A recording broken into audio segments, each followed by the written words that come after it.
Hi, this is Dr. Raley. It's January 19th, 2008.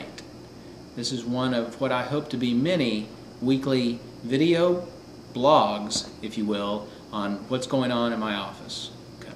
What I've mainly seen over the past week has been RSV, influenza, and gastroenteritis, or what is otherwise known as the stomach flu. This week we're going to concentrate on the child who has the stomach flu and what you all need to do at home to help treat them. Okay. The main things that you need to think about when your child has the stomach flu or vomiting and diarrhea is maintaining hydration. A couple key points to remember. It's very unusual to get dehydrated from vomiting alone. Usually you need to have diarrhea along with the vomiting to get dehydrated. So remember, when your kids want something to drink and then they throw it up immediately, it looks like they've thrown up a lot, but it's mainly just what they have just drank.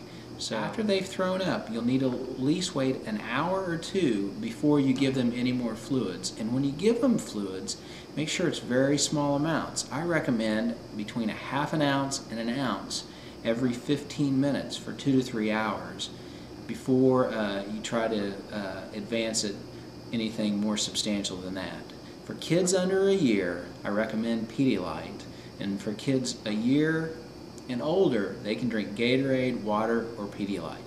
I would avoid milk products, colas, Sprite, 7-Up, things like that. I would stick with either Gatorade, water, or Pedialyte for over a year, and under a year, Pedialyte.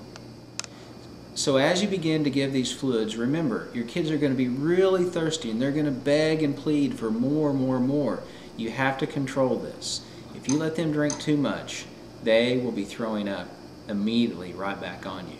A couple things to remember about vomiting, though, that you will need to call the office for. If they throw up anything that looks dark green, if they throw up blood, or if they start having a high fever and diarrhea along with it, that's certainly when we need to see them in the office.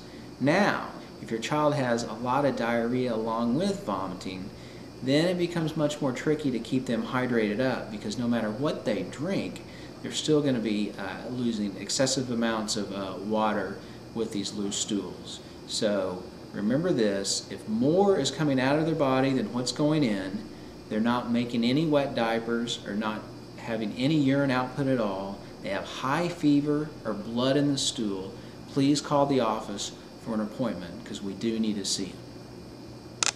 There are some medicines that we can give for vomiting.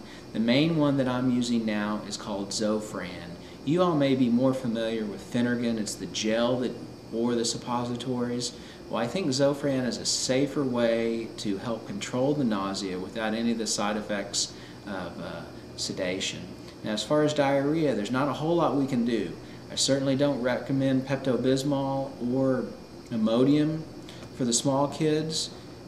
There is a over-the-counter what's called a probiotic called Lactobacillus that may be beneficial, but I would really like to see your child and discuss this with you in person.